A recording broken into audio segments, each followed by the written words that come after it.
Foreword and Chapter 1 of A Practical Guide to Self-Hypnosis by Melvin Powers.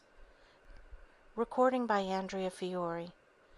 A Practical Guide to Self-Hypnosis by Melvin Powers. Foreword.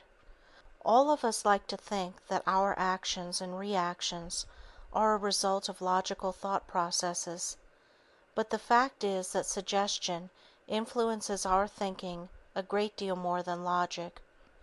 Consciously or unconsciously, our feelings about almost everything are largely molded by ready-made opinions and attitudes, fostered by our mass methods of communication. We cannot buy a bar of soap or a filtered cigarette without paying tribute to the impact of suggestion. Right or wrong, most of us place more confidence in what they say than what we do in our own powers of reason. This is the basic reason why psychiatrists are in short supply.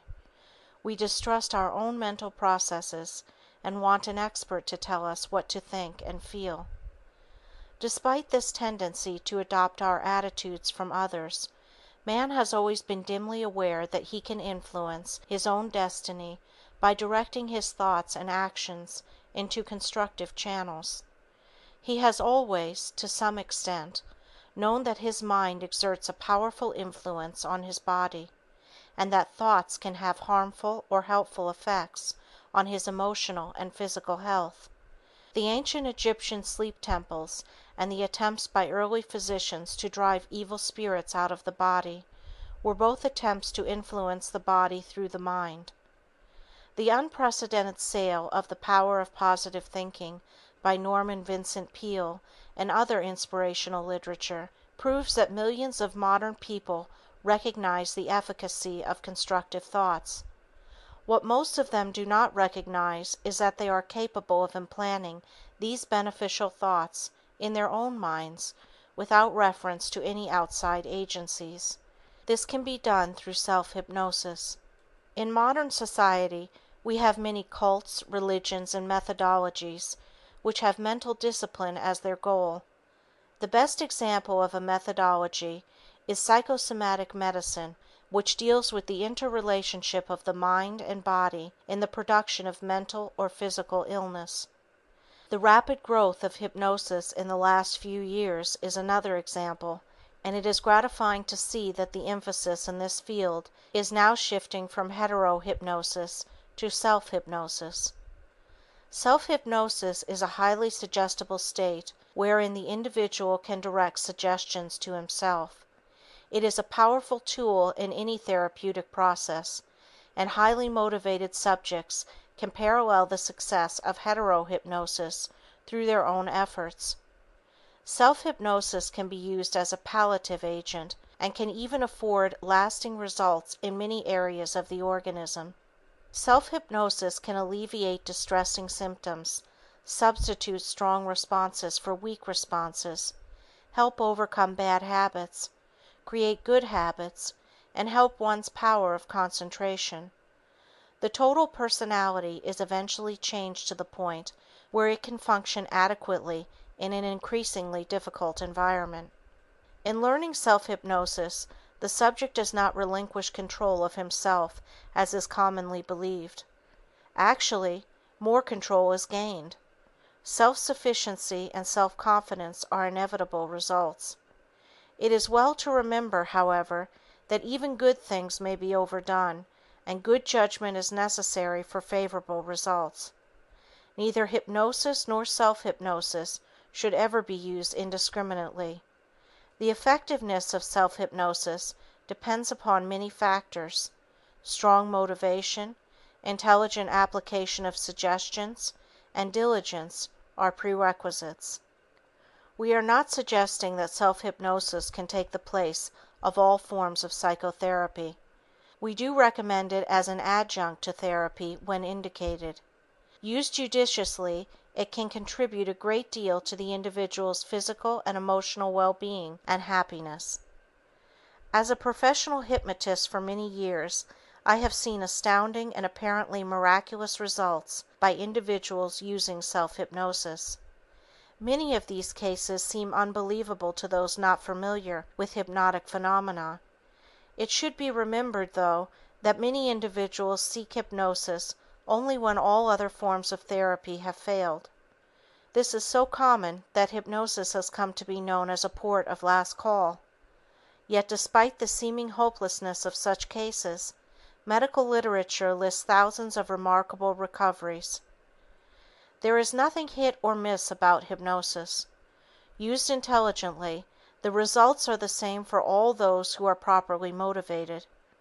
Nor are the results singular to modern hypnotists alone. In reviewing the literature going back more than 100 years, the same gratifying results were obtained. The reader would do well to scan some out-of-print books on hypnosis at the library to understand the point further.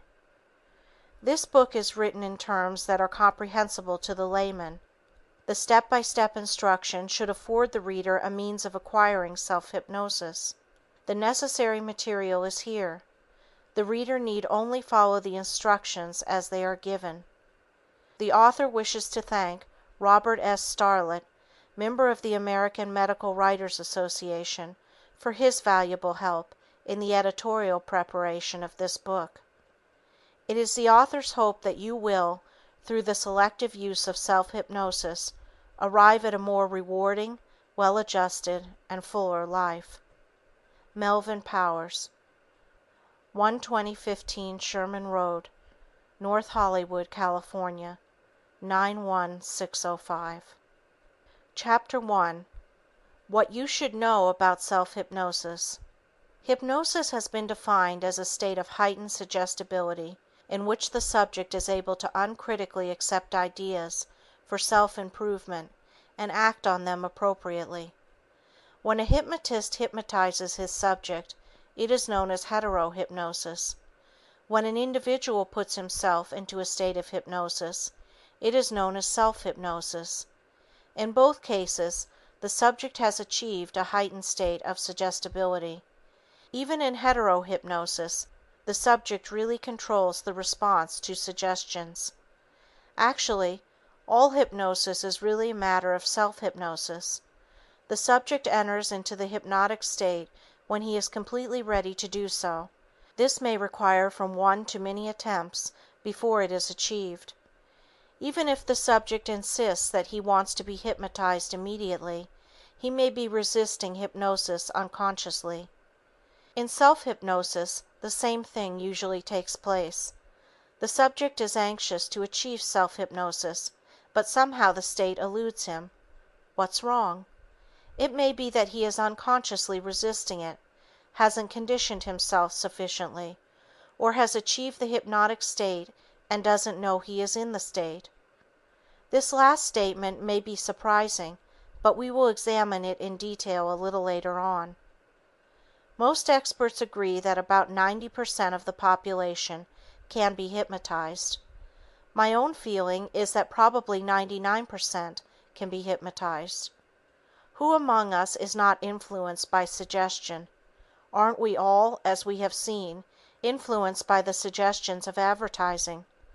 Don't we all have a tendency to believe what we read in the paper, hear on the radio, or see on television? Aren't we all convinced that a name brand article is better than one that is not so well known? Suggestion plays a tremendously important role in our daily lives. It begins from naming the baby with an appropriate name to securing a suitable place for interment. I would like to call the reader's attention to a fascinating book dealing with the unconscious reasons why we do so many of the things that we do. You will be intrigued with every page of the book. It is called The Hidden Persuaders by Vance Packard. My contention is that we are all suggestible, and therefore, being hypnotized or hypnotizing ourselves is just a matter of increasing the suggestibility that we already possess.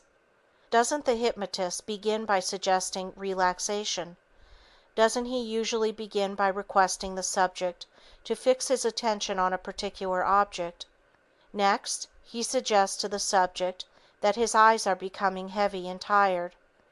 As soon as the subject closes his eyes, he suggests that he will be in a deep hypnotic state. I am sure that you are familiar with this procedure. With each step, the hypnotist is guiding the subject along directed lines to get him to accept further suggestions without question or doubt. When the subject achieves the ultimate state in this procedure, he has been hypnotized. He then accepts suggestions without equivocation. Let us continue with the same thought. Suppose I say to you, "I'm going to stick you with this pin. It won't hurt." Would you let me stick you with the pin? Obviously not. Let us suppose that you have been hypnotized, and I repeat the same suggestion. What happens then? You readily accept the suggestion as being factual. Should I proceed to stick you with the pin, you do not even flinch. In fact, you do not even feel the pain. Does this sound incredible? Isn't this exactly the same procedure that the dentist uses with his patient when he has hypnotized him for the purpose of painless dentistry?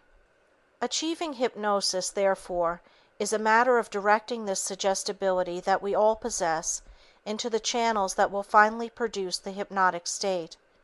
It can be much more complicated than this explanation in many cases, but let us use this as a working premise. Everyone can be hypnotized. The time required for achieving hypnosis will vary from subject to subject. We will discuss some of the reasons for this in a subsequent chapter, but for our discussion at this time, we need to understand this point. I have encountered numerous individuals who were extremely disappointed because they did not respond to hypnosis immediately or after several attempts. They wanted to know what was wrong. An explanation that nothing was wrong somehow did not satisfy these individuals. After all, they argued, didn't I go to a hypnotist especially to be hypnotized? Some insinuated that perhaps the hypnotist wasn't too good. Let me explain that most subjects need to be conditioned for hypnosis, and this conditioning is helped when the subject practices certain conditioning exercises that I shall discuss in detail in Chapter 6, titled, How to Attain Self-Hypnosis. In my teaching, I have found that about 1 out of 10 subjects responds to the first attempt at hypnosis. One cannot make a definite statement as to the length of time necessary to learn self-hypnosis, but it is my experience that this usually takes about 1 month. I have had subjects learn self-hypnosis in about 30 minutes, but I must also relate that I have worked with subjects for 1 year before they achieved it. For the most part, the laws of learning apply to self-hypnosis as with anything else that one would want to learn. It can be a relatively simple procedure, or it can be very perplexing. The answer lies not so much with the hypnotist as with the subject. One question that arises is, if I'm under hypnosis, how can I give myself suggestions? During the hypnotic state, it must be remembered, the subject is always aware of what is going on. He hears what is said, follows directions, and terminates the state when told to do so. In the self-hypnotic state, the subject is in full control. Therefore, he can think, reason, act, criticize, suggest, or do whatever he desires. He can audibly give himself suggestions, or he can mentally give himself suggestions. In either case, he does not rouse from the hypnotic state unless he gives himself specific suggestions to do so. Many feel if they audibly give themselves suggestions, they will awaken. In hypnoanalysis, the subject answers questions during the hypnotic state. Having the subject talk does not terminate the state. You can keep the talkative subject under hypnosis as long as you want. Furthermore, the subject can be sitting erect with his eyes open and still be under hypnosis. Carrying this further, the subject may not even be aware that he is under hypnosis. He can be given a cue not to remember when the therapist makes a certain motion or says a certain word that he will go back into the hypnotic state, but still keep his eyes open. Only an experienced hypnotist could detect the change. Another frequent question is, how do I arouse myself from the self-hypnotic state? You merely say to yourself that upon counting to 5, You will open your eyes and wake up feeling fine. Many times the subject falls asleep while giving himself post-hypnotic suggestions. This is not undesirable, since the suggestions will spill over into the subconscious mind as he goes from consciousness to unconsciousness. A popular opinion about hypnosis is that the subject surrenders his will to the hypnotist in the process of being hypnotized. Furthermore, many believe that once the subject is hypnotized, the hypnotist has complete control of the subject, and the subject is powerless to resist suggestion. Both beliefs are erroneous. I believe the first misconception comes from seeing techniques where the hypnotist requests the subject to look into his eyes. The hypnotist suggests to the subject that as he continues to look into his eyes, he will fall into a deep hypnotic state. This, then, becomes a matter of who can outstare whom. The subject usually begins to blink his eyes, and the hypnotist follows this up with rapid suggestions that the subject's eyes are becoming watery and heavy, and that the subject will fall into a deep hypnotic sleep just as soon as he, the subject, closes his eyes. This procedure gives the impression to the observer that the subject is willed to go under hypnosis. It appears that once the hypnotist concentrates or wills sufficiently, the subject succumbs. Actually, the hypnotist in this technique is not looking into the eyes of the subject. He fixes his attention on the bridge of the nose of the subject. The concept that the subject is a helpless automaton stems from the weird movies where the mad scientist has hypnotized subjects into behaving like zombies. Naturally, there is usually a beautiful girl in the movie and she too has been hypnotized. Even though the audience is sophisticated enough to realize that this science fiction drama is purely entertainment, the theme is repeated sufficiently in novels, comics, and television to make an indelible impression on the subconscious mind. It's the technique of telling the big lie so many times that it becomes believable. We are all influenced by this procedure. There is an excellent book explaining this very premise. It is called Battle for the Mind by William Sargent. It describes in detail the technique by which evangelists, psychiatrists, politicians, and advertising men can change your beliefs and behavior. Following the reason that the subconscious mind can be affected, you can see that a problem could present itself even though the subject consciously wishes to be hypnotized. Unconsciously, there may be a poor interrelationship with the hypnotist, which can create an unfavorable climate for hypnosis. When this is the case, the subject doesn't respond until such a time that he relates well to the hypnotist. Even the most calculated procedures will fail until a positive transference relationship is established. I am sure that you sometimes have said, "For some reason I don't like that person." If pressed for an answer, you'll probably reply, "I can't explain it, but I just have a feeling about him." Actually, your subconscious reactions are influencing your thinking and you feel a certain way. The same thing takes place in business transactions. You either like or dislike the proposition presented to you. You may say, "I have a certain feeling about this deal." You may not be conscious of the reasons, but your subconscious has reacted automatically because of previous experience along similar lines. In giving you some insight into the hypnotic procedure, I am trying to point out certain problems in regard to acquiring self-hypnosis. For the most part, it is not a simple procedure that is accomplished immediately. You can't just will it. It requires working toward a specific goal and following definite procedures which eventually lead to success. The hypnotist is usually endowed by the subject with an omniscience and infallibility which logically is unjustified.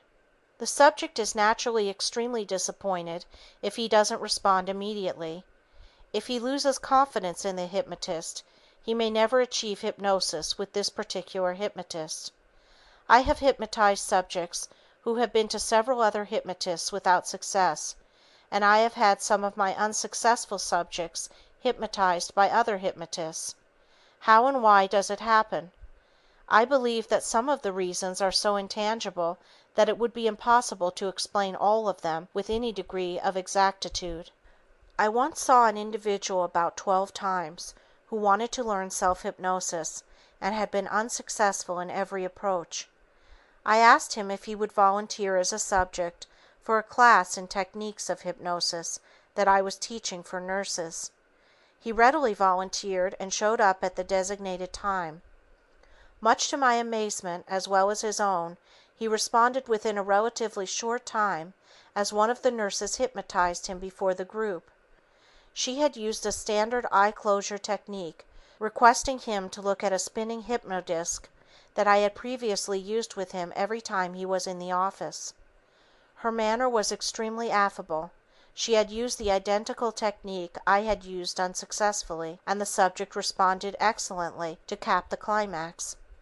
He was the first subject the nurse had ever hypnotized, since this was only her third lesson. How would you account for it? Here was one of my students with 2 weeks' experience hypnotizing a subject, where I had failed while using every procedure that I felt would work. Was it because she was a better hypnotist? Perhaps. However, I'd like to recall at this time our discussion about subconscious responses. I'm inclined to feel that being hypnotized by a middle-aged female nurse created certain favorable unconscious responses, which accounted for his going under hypnosis at that time. It created the initial breakthrough which was needed. I was able to hypnotize him easily at his next appointment, and he acquired self-hypnosis readily from that time on. I have tried the same approach with other subjects who did not respond favorably and have failed to attain the success that I did in the above case. Why the impasse? It is one of the difficulties that we encounter in hypnosis, and as yet it has not been resolved. We know that the easiest way to achieve self-hypnosis is to be hypnotized and given a post-hypnotic suggestion that you will respond to hypnosis by a keyword, phrase, or gesture. I have tried to point out some problems that can arise. Needless to say, these problems do not always arise, and the attainment of self-hypnosis can be a relatively simple procedure. There is usually some way of reaching a subject who does not respond in a reasonable length of time. Now we come to the point where the subject wishes to hypnotize himself. What happens in this situation? It would appear that the subject would go under hypnosis immediately. After all, isn't he controlling the hypnotic session? Of course, this does happen time and time again, and the results seem miraculous. I receive mail constantly from readers of several of my other books on hypnosis, telling me how they were able to achieve certain goals that they never dreamed possible. They write that they have achieved self-confidence and complete self-mastery, and have been able to overcome problems that have plagued them for many years. These problems not only include strictly psychological troubles, but many psychosomatic symptoms as well. Many have remarked at the ease in which they were able to achieve self-hypnosis and the results they wanted. For them it was as simple as following a do-it-yourself book. Others write about the difficulty they encounter and ask what to do about it. It is my hope that this book will shed some light for those who have experienced difficulty in learning self-hypnosis. We shall discuss many phases of hypnosis with the emphasis on self-hypnosis. We'll discuss its many ramifications and try not to leave out anything helpful in our discussion. If you follow the instructions and exercises that I give you assiduously, you will be able to achieve a depth of self-hypnosis suitable for solving many of your personal problems. End of Foreword and Chapter 1. Recording by Andrea Fiore.